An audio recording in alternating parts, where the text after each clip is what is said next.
Welcome to Over 50 TV. My name is Lou Reyes, and I have some major news from the highly respected Senior Citizens League.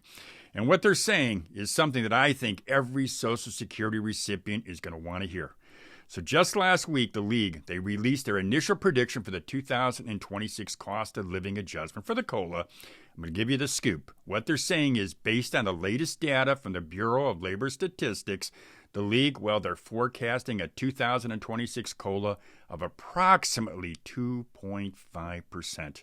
Now, if this prediction, if it holds true, it would mirror the modest, I really should say disappointing adjustment for 2025. I plan to keep you updated on their predictions every month, and I'm going to do that. I'll do that all the way up until the Social Security Administration, until they make their official announcement in October of 2025. So if you want that information, you're going to want to be sure to subscribe to this channel. Now, I want to say, here's where things do get a little more concerning. There are other experts. Other experts are warning that the 2026 COLA, they're saying it could be historically low, or they're saying there might not be an increase at all. Now, Mary Johnson, she's a respected Social Security and Medicare policy analyst. She's cautioning that longer-term consumer price trends, she says, suggest that our COLA could be a lot more puny. Those are her words, not mine. She says if we get any COLA at all in 2026. Now, for millions of Social Security recipients, even a small adjustment or none at all, well, it could mean falling further behind. And these COLA increases, we all know they're vital for us to keep pace with rising living costs.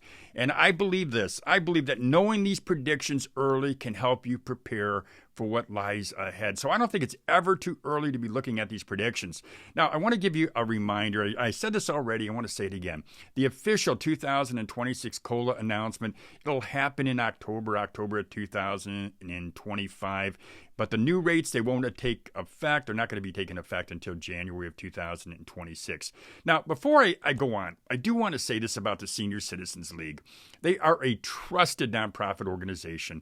They advocate for senior citizens, and they've got a strong record, a very strong track record of providing informed forecasts that often align with the Social Security Administration's official figures. And lots of folks I know, people like me, data nerds, we value their predictions for their accuracy. But I do want to say this.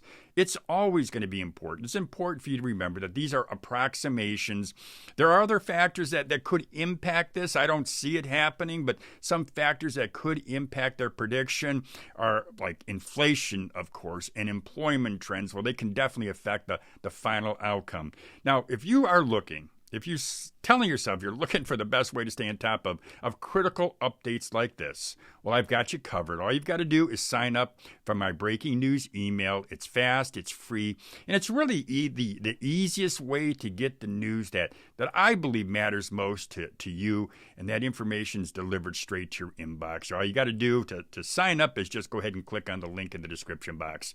So now it's your turn.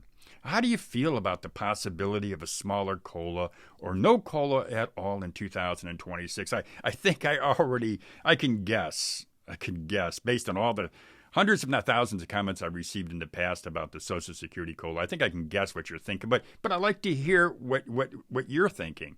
Will this impact your plans? All you've got to do is drop your thoughts or your comments below. Of course, you can always send me an email. I'd like to see it. I'd like to hear it. Will it impact your plans, your planning for 2025 this year and of course, obviously for 2026? Well, again, I'd love to hear from you. Just please go ahead and send me a comment. Now, before you go, once again, I will say, don't forget to sign up for my breaking news email. It's the simplest way to stay informed on the news that truly matters to you.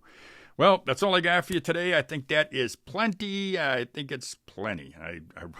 It's too much, actually. But anyways, thanks for watching. And as I always say, have a great day, everyone.